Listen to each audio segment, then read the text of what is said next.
Welcome to my channel, Bookish English. My name is Ariel, and today I want to give you something that can truly change how you learn English forever. Then continue in a soft, curious tone.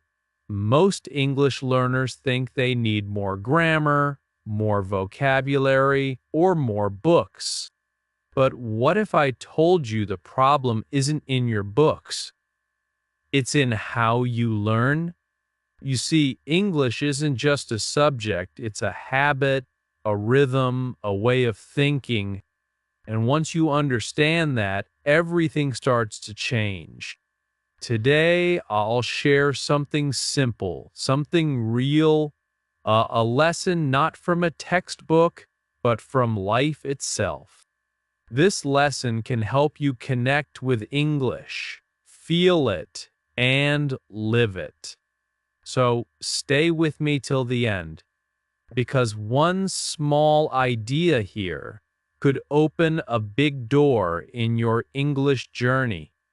Chapter E, the real reason you don't improve: you study hard, you memorize words, but when you speak, you freeze.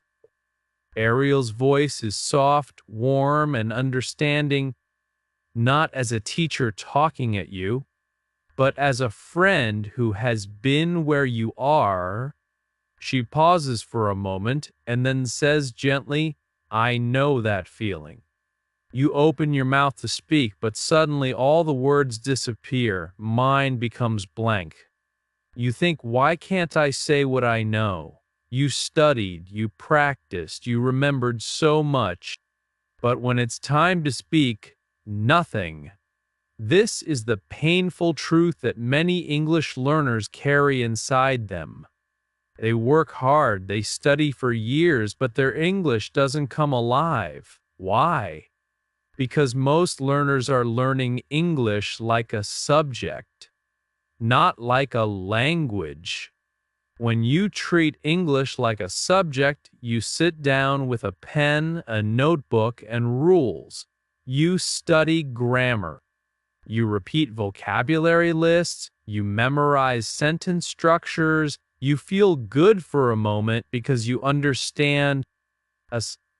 But when you have to use it, when you need to speak, you realize that your brain doesn't know how to turn that knowledge into speech. You're learning about English, but you're not learning to live in English. It's like learning how to swim by reading a book about water. You can know all the theories, all the techniques, all the movements, but the moment you step into the pool, you freeze. Because your body doesn't feel the water yet. It doesn't know how to move naturally. Many learners do this for years. They spend time writing grammar notes, memorizing words a day, and completing exercises. But when a real person says, "Hi, how are you?" suddenly their confidence disappears. Their heart beats fast. Their tongue doesn't move. Their mind shouts, "Say something," but their mouth says nothing. Ariel continues softly, "It's not your fault. You're not lazy. You're not bad at English. You're just learning it the wrong way. You're training your memory, not your mouth. You're training your eyes to read, not your ears to listen. You're trying to be perfect before you even start to speak." She smiles and adds, "Yup, let me tell you something powerful, King. Real improvement begins when you stop trying to be perfect and start trying to connect. When you focus on connection, English becomes lighter, easier, more human. You stop worrying about grammar mistakes. You start focusing on meaning. You start thinking, how can I make this person understand me? Instead of what is the correct sentence? That small change from perfect to connected changes everything. Ariel then shares a story.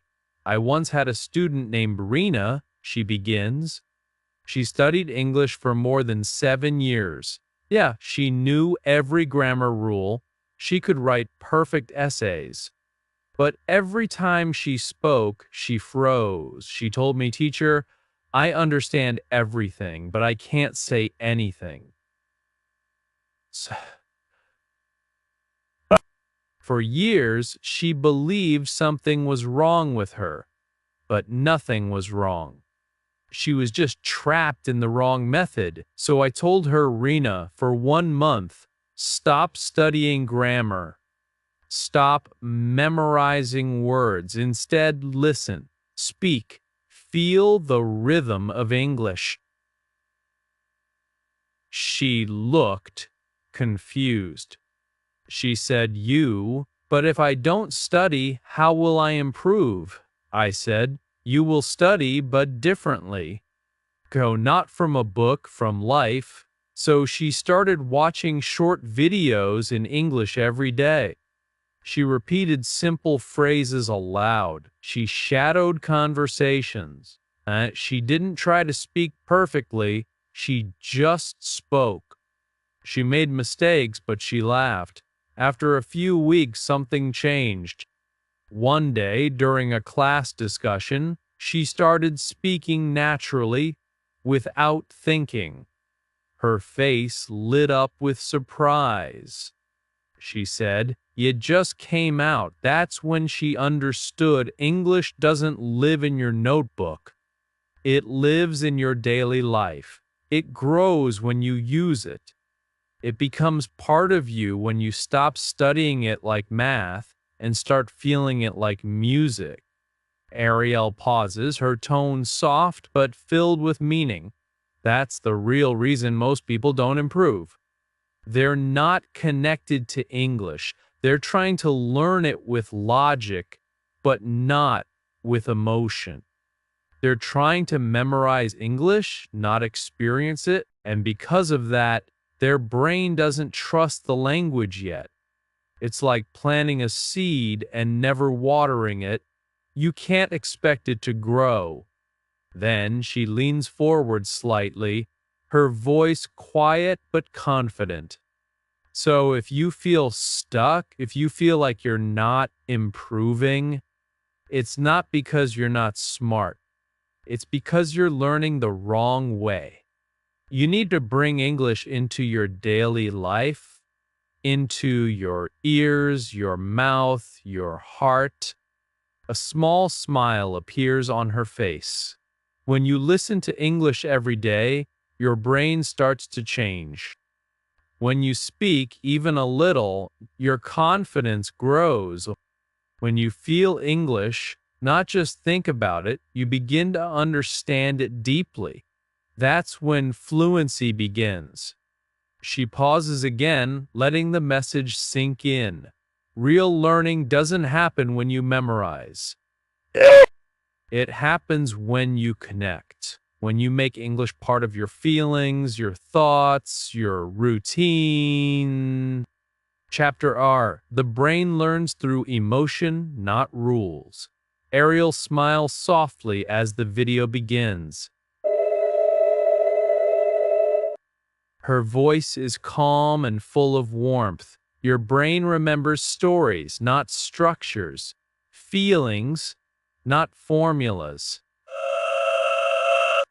She pauses for a moment, letting the words settle in. You see, this is why grammar first learning doesn't work.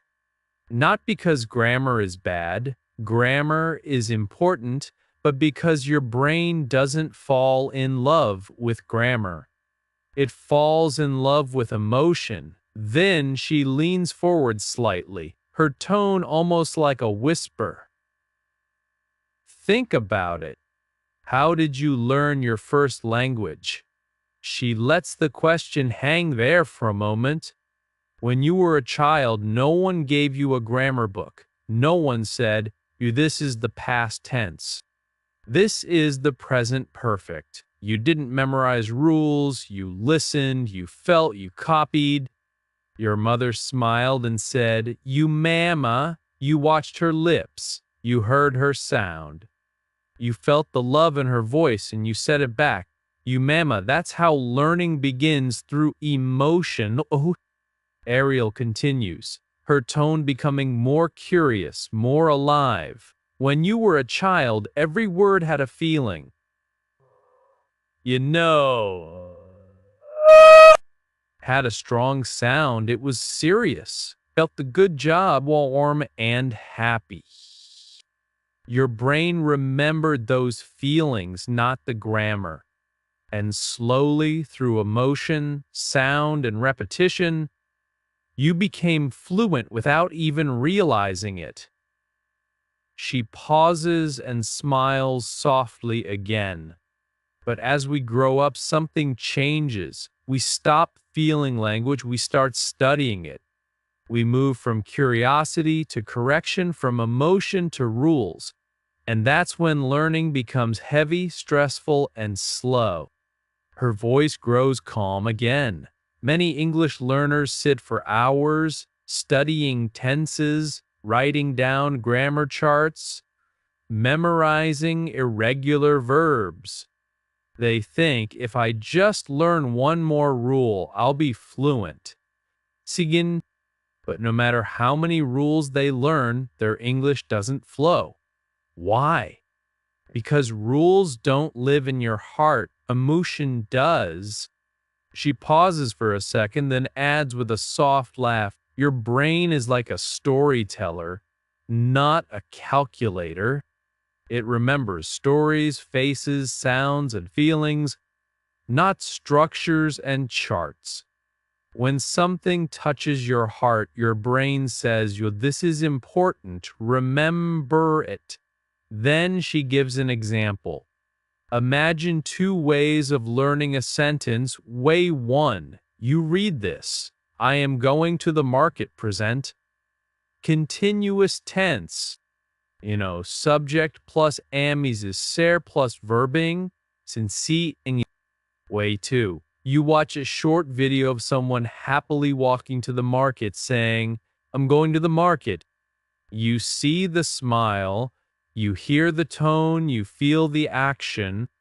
Which one do you think your brain will remember longer? Exactly, the second one, because it's full of emotion. It's alive. She looks into the camera kindly. When you enjoy what you learn, you remember faster. When you feel what you say, your words become alive. Emotion is the bridge between memory and speech.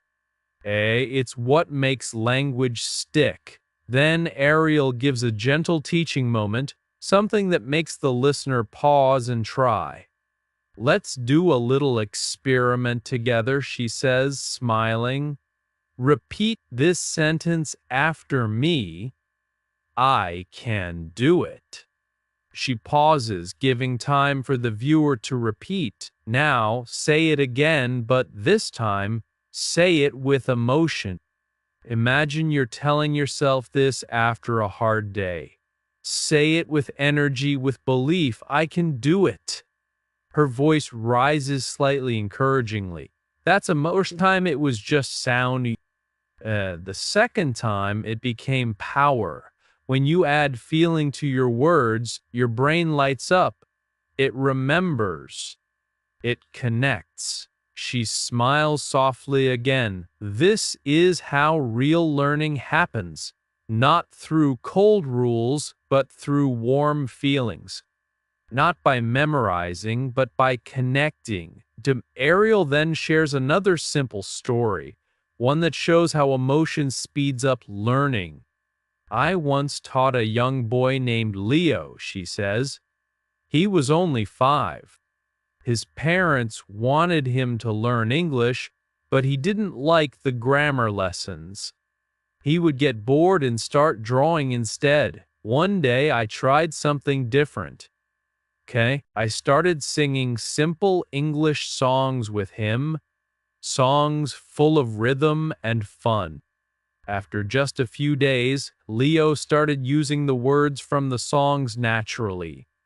He said things like, Whoa, let's go. Or I like apples with perfect pronunciation, not because he memorized, but because he felt the rhythm. He enjoyed it. That's how your brain works too. When you smile, when you laugh, when you feel something, your brain says, this is important. I want to keep this nigh.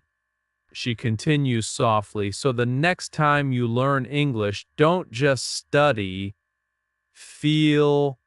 When you listen to a story, notice how it makes you feel. When you repeat a sentence, say it with emotion. When you watch a movie, focus on the tone, the rhythm, the energy, not just the words. Then Ariel gently summarizes the heart of this lesson. Emotion is the secret ingredient. Grammar shows you the rules, but emotion gives you the fuel. Grammar can tell you how to make a sentence, but emotion makes that sentence alive. That's why children learn faster. That's why songs stay in your head. That's why you remember stories, not textbooks.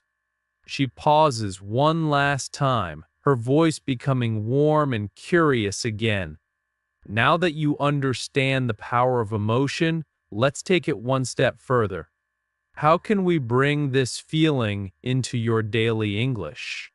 How can you train your brain to learn the way it was meant to learn through connection, curiosity, and feeling? Her tone becomes inviting, soft, but full of direction.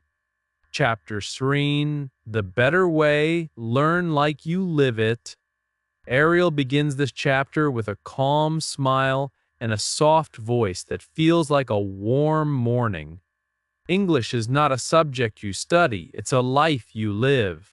She pauses, allowing those words to sink in. You see, most people treat English like homework, something they do only when they have time. But real learners, the ones who grow fast, they don't just study English. They live it. It's not something they visit for 1 hour a day. It's something that walks with them when they wake up, when they cook, when they talk to themselves, when they think. Ariel leans closer to the camera, her tone becoming a little more playful now. Let me show you what I mean. Let's say it's morning. You open your eyes. Instead of saying, yuck, I have to study English later, just start with a simple thought in English. Good morning. I feel sleepy, you see? You've already begun your English day without a textbook. She laughs softly and continues. Then, when you get out of bed, say what you're doing in English. I'm getting up, I'm brushing my teeth, I'm washing my face. You're turning your normal morning into an English class. When you make breakfast, say, I'm cooking eggs. When you make breakfast, say, I'm cooking eggs. I'm pouring tea, I'm eating slowly. When you go outside, say, I'm walking to work. I'm waiting for the bus. I'm feeling the wind. It's that simple. You're connecting English to your daily life. You're not waiting for a classroom, you're making your life the classroom. Her tone grows a bit more passionate, but still gentle and friendly. You know what happens when you do this? You train your brain to think in English naturally. You stop translating, you stop freezing, you start living in English. Every little thing becomes a chance to practice. You don't need grammar exercises. You already have life exercises. Then, she says, with a small spark in her voice, it's fun. Imagine this. You're cooking and you say to yourself, I'm cooking rice. I'm cutting onions. I'm crying because of the onions. She laughs. That's real English. You're not just speaking, You're feeling the words, you're living them. Ariel continues softly, this method works because it connects two powerful things, your real life and your language learning. When you use English in real situations, your brain understands that it's not just a subject, it's a tool, a voice, a part of who you are. She pauses thoughtfully. Many learners spend years reading grammar books silently. But real growth happens when you start using English with your voice, your body, your actions. That's what I call living English. Then she explains the key idea, input and output.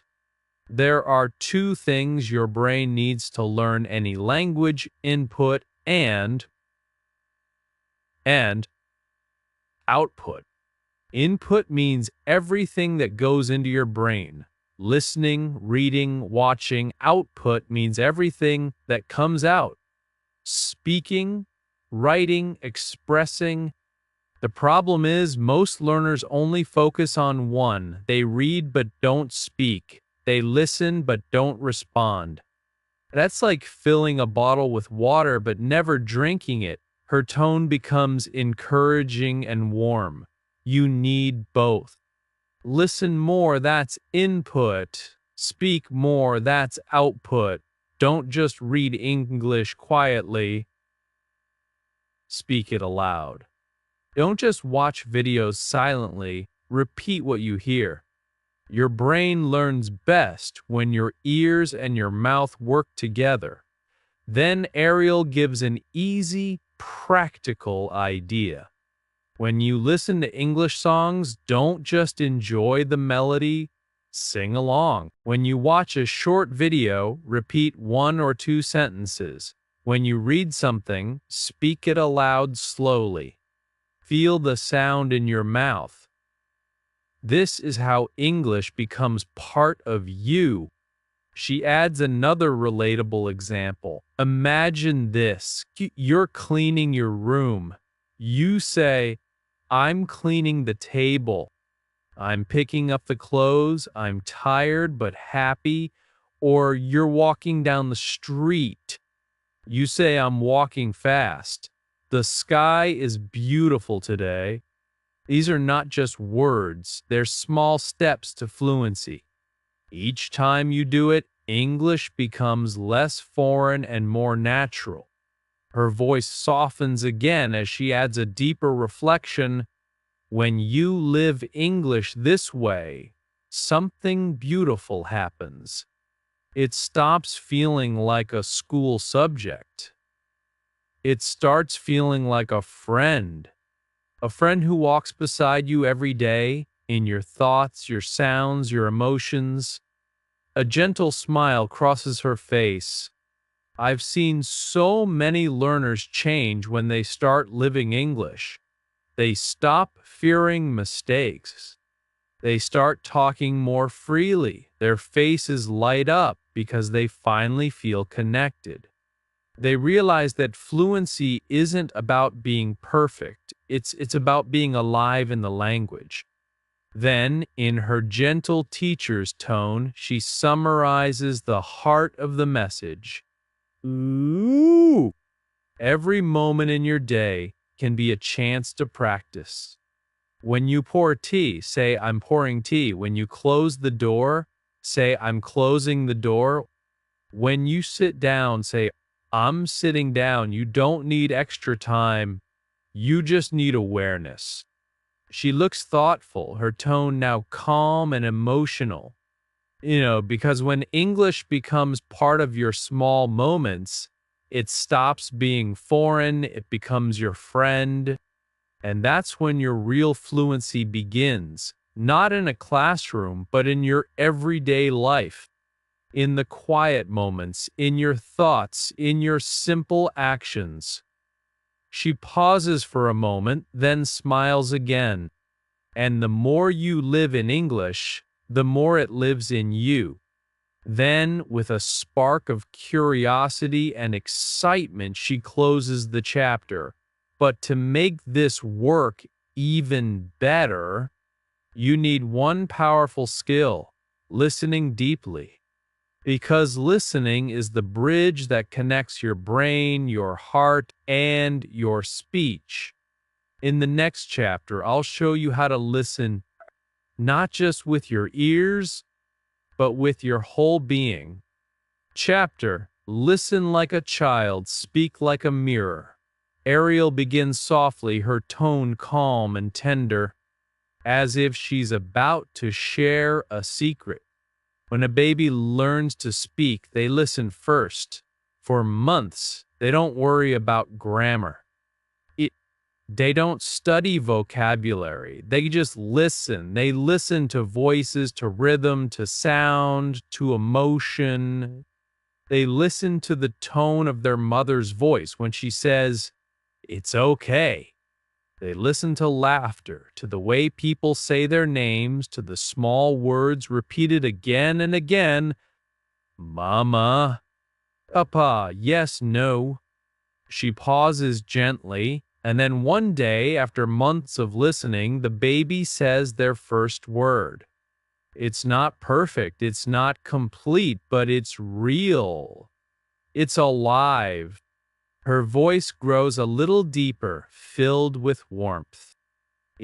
That's how all of us learned our first language, not through grammar books, not through translation, but through deep listening, through imitation, through emotion, through rhythm.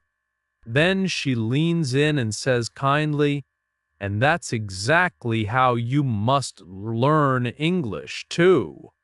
You need to listen not once, not twice, but every day.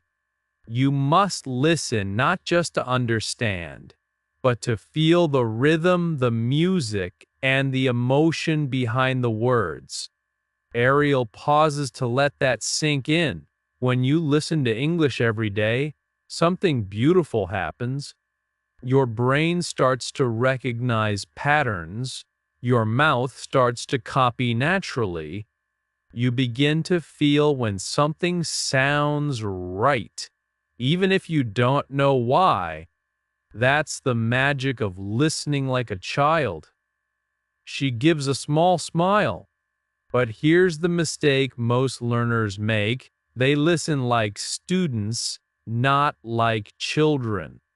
They listen to test themselves. Do I understand every word? Do I know this grammar? But that's not how children learn. A child doesn't understand every word. They just absorb the sound. They don't analyze, they feel. Her tone becomes encouraging, more alive. So here's what I want you to do. Every single day, listen to English just like a child. Choose something simple, something you enjoy. Watch a YouTube video with easy English. Listen to a podcast where people talk slowly. Watch a children's cartoon or a small story. It doesn't matter what it is. What matters is that you listen daily. She gives a soft laugh and adds, "Even if you don't understand everything, it's okay. Your brain is working." It's listening to the melody of the language, to the tone, to the pauses, to how words connect. That's how your brain learns faster than any grammar rule ever could. Then Ariel's voice becomes playful, inviting the listener to join in. Let's do something right now. A small experiment. I want you to repeat one sentence you hear from me. Don't think, don't translate. Just copy my sound, she says slowly and clearly. I am learning every day. Now you say it, she encourages. She waits for a few seconds. Good, now say it again, but this time don't think about meaning. Just feel how your mouth moves, how your tongue touches your teeth, how your lips shape the sound. I am learning every day. She repeats softly again, almost like a rhythm. That's it. That's how babies learn. That's how you train your brain, by copying sound and emotion, not rules. Her tone becomes softer, deeper. When you listen this way, you're not just learning with your mind, you're learning with your body. Your mouth, your ears, your face, they all start to work together, and little by little, English starts to flow naturally. Ariel smiles warmly. But there's one more secret I want to share. Something powerful that can completely change your confidence.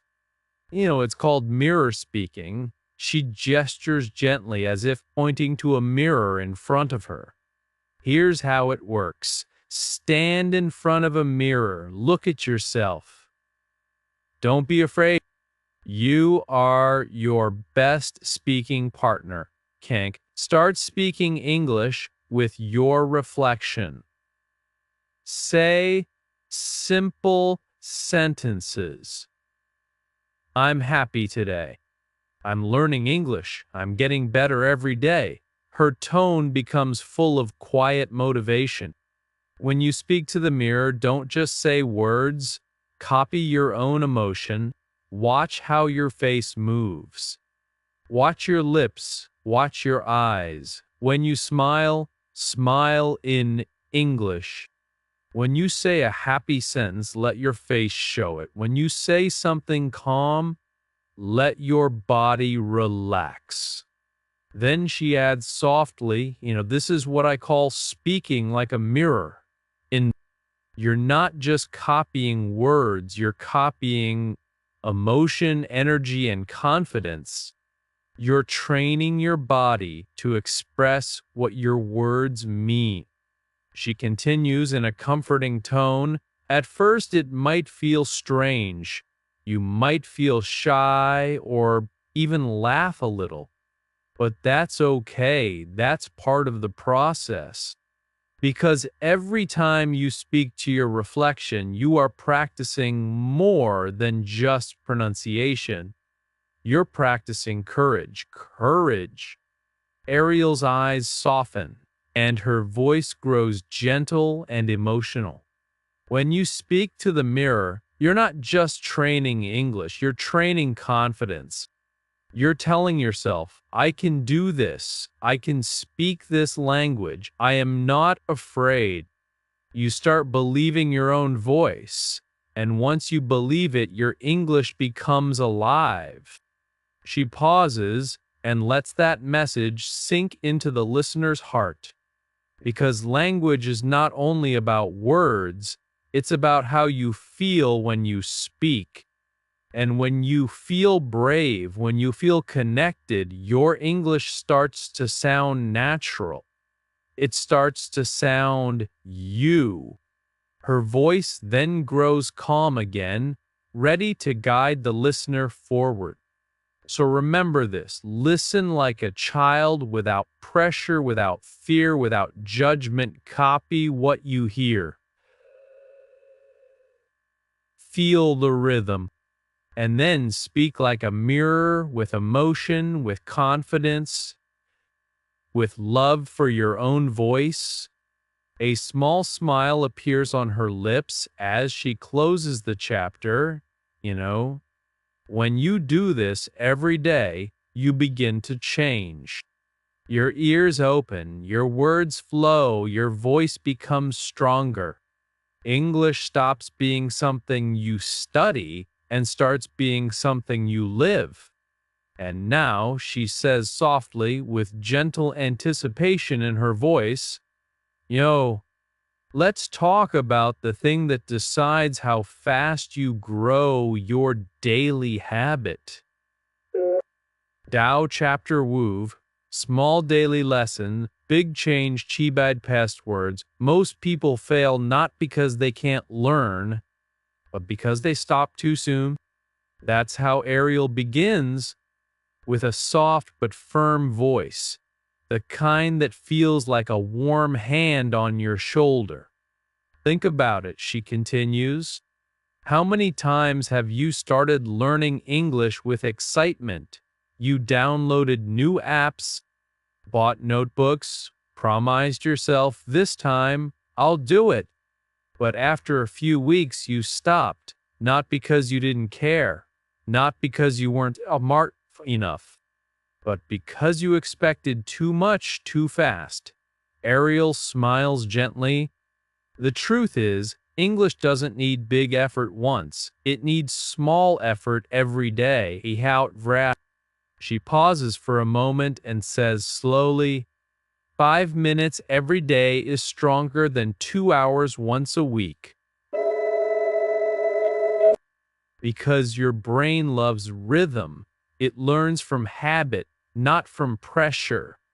Then she gives a simple example. When you brush your teeth, you don't think, "Oh, I must brush perfectly today." Yes.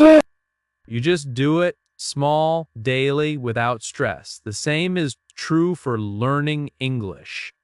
Wyatt, the power of daily consistency, Ariel leans in a little closer and says, "Let me show you how small daily lessons create big change." She takes out a small notebook from her table and opens it. On the first page, she reads aloud, I listened for woo minutes. I spoke for woo minutes. I read one paragraph. I wrote one line. That's it." She smiles. "Just this. No pressure, no big goals." But this student did it every day for loose days. And do you know what happened? A small sparkle in her eyes. She didn't just learn English. She lived it. Her confidence grew. Her sentences flowed naturally, and her fear disappeared. Know your mini daily plan. Ariel picks up a whiteboard and writes slowly. Listen woo minutes. Every morning or night, listen to something small. A short podcast, a slow YouTube video, or even this channel. Bambi. Don't try to understand every word. Just let English enter your ears. Let your brain relax and feel the rhythm. Speak, woo minutes, repeat what you heard, copy it, shadow it. Don't translate, just move your mouth. Your goal is not perfection, it's motion. When you move your mouth daily, English stops being strange. It starts becoming natural. Read a paragraph. Choose something simple, a story, a blog, or subtitles. Read out loud. Read slowly. Reading trains your tongue and your mind together. See it write. Line. It can be anything. A short reflection like, "Today I learned a new word," or "I listened to a story." Writing helps you remember and express your thoughts clearly. She looks at the camera and adds softly, "This small plan takes less than Urser's minutes." But it's powerful because it trains all four skills: listening, speaking, reading, and writing every day. Let's spike the real student example. Then Ariel shares a real story. One of my students, Amir, was an engineer. He worked all day and had no time to study English for hours.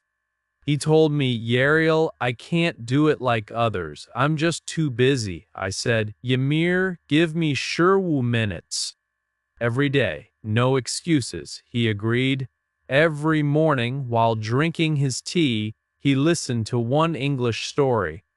Then, while driving to work, he repeated one or two sentences. At night, before sleeping, he read one short paragraph and wrote one simple line in his notebook. After 3 months, he came to me smiling. He said, "Ariel, something strange happened. I started thinking in English. I didn't plan it, it just happened." And that's the power of small daily lessons. You grow without pressure. You change without noticing. You become fluent not because of time, but because of consistency. Das motivation, progress, not perfection. Ariel leans back and speaks with emotion. Fluency is not luck. It's repetition. It's love for the process. You don't need to speak perfect English. You just need to keep going, little by little. When you repeat something every day, your brain begins to trust it. It says, "Oh, this is important. Let's remember it." That's how new habits are born. She smiles softly. If you skip a day, don't feel guilty. Just return the next day because English is like a plant. If you water it daily, it grows. If you forget one day, it still remembers your care. Zia, the emotional ending, Ariel's tone becomes almost whisper-like. Every small effort matters. Every sentence you speak, every word you repeat, every video you listen to, they are all small drops in your English ocean. One day you'll look back and realize what once felt impossible has become easy. You'll smile when you speak. You'll understand without translating. And you'll say, "I did it one small lesson at a time." She looks into the camera with warmth. Remember this, your success is not built in a day. It's built daily, dat buyer transition. Ariel closes her notebook gently. You now understand the secret of small, daily lessons. But there's one more thing that decides how fast you grow. It's not your books, not your memory, it's your belief. The way you see yourself. She pauses and smiles softly.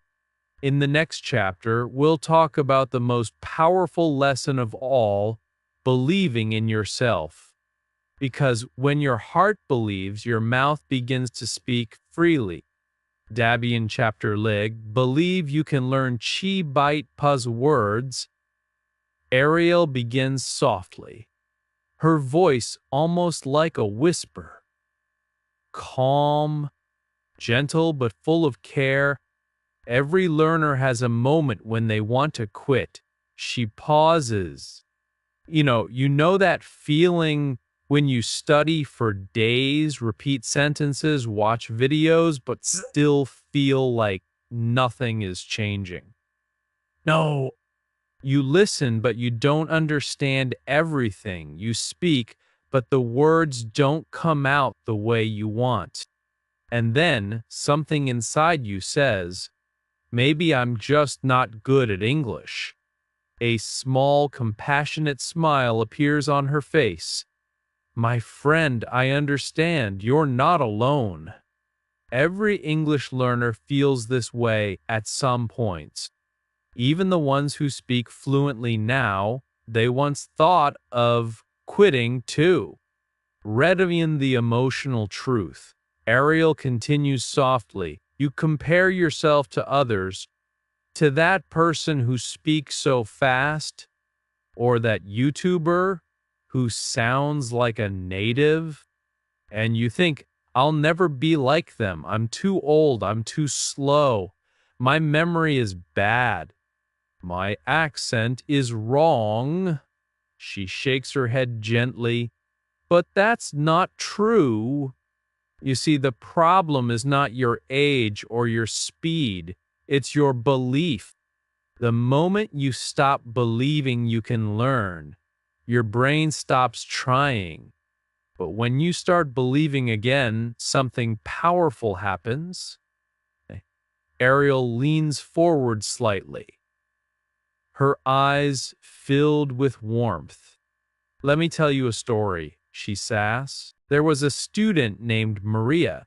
She was years old when she joined my English class. She had tried many times before, apps, grammar books, even expensive courses. But every time she quit after a few months, she told me, Ariel, Maybe English just isn't for me. I'm too old to remember things. Sings. I looked at her and said, "You Maria, do you remember how to cook your favorite meal?" She laughed. "Of course. I've cooked it for years." Then I said, "You exactly. You remember it because you lived it, not because you studied it. You can do the same with English if you live it, not fear it." That day, Maria decided to start small, 2 minutes every morning. She listened to English while making breakfast. She repeated short sentences while cleaning her room. And every time she felt lost, she reminded herself, "I can learn. I can grow. I'm not too late." Months passed. One day, she called me with tears in her voice. "Ariel," she said, "I just spoke to my daughter in English for 5 whole minutes, and I didn't even think in my language first." That's the power of belief. She didn't find a new method. She found a new mindset. The science of belief. Ariel sits back and speaks gently but clearly. Your brain listens to your thoughts. When you say, "I can't," your brain believes you. It stops trying. But when you say, "I can," your brain opens up. It starts searching for ways to help you. So if you want to learn faster, start with this. Change your words to yourself. She gives a small example. Instead of saying, I can't understand this," say, "I don't understand it yet." You Instead of saying, "I'm bad at speaking," say, "I'm learning to speak better every day." That one small word, "yet," turns your failure into a journey. It tells your brain we're not done. We're growing. Spike, the motivational climax. Ariel's tone grows stronger now, full of energy and encouragement. It's, "Listen to me. You are not too late. You are not too slow. You are not bad at English. You are becoming fluent step by step with every single word you speak." Do you know what real fluency is?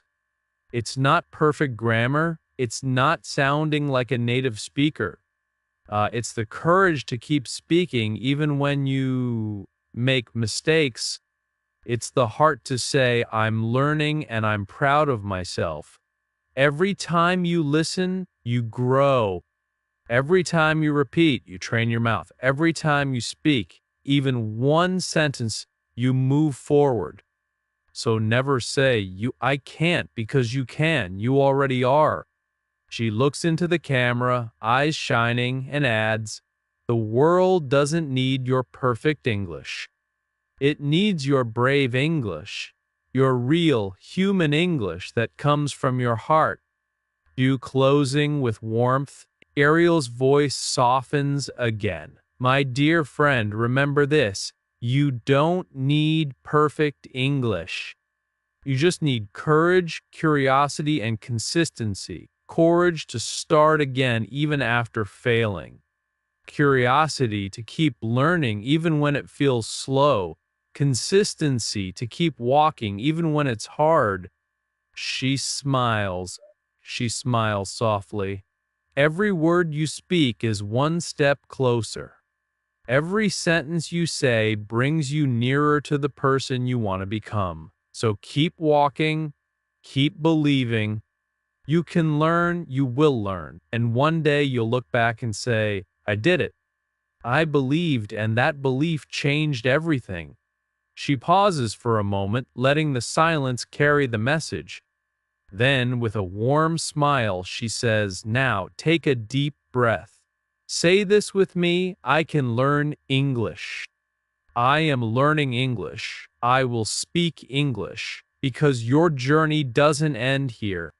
It begins every single day you believe. If this lesson touched your heart, don't just close this video. Take one small action today. Even the smallest one matters. Speak one sentence out loud. Listen to 1 minute of English. Write one short line from your heart. Because every small step you take becomes a big change tomorrow. You don't have to be perfect, you just have to begin. And if you want more lessons like this, real lessons that make you feel English, live English, and believe in yourself again, then subscribe to this channel, like this video, and share it with a friend who needs the same encouragement. Before you go, tell me in the comments, what is one small English habit you will start today? Because here, we don't just learn English, we live it, step by step, word by word. Together,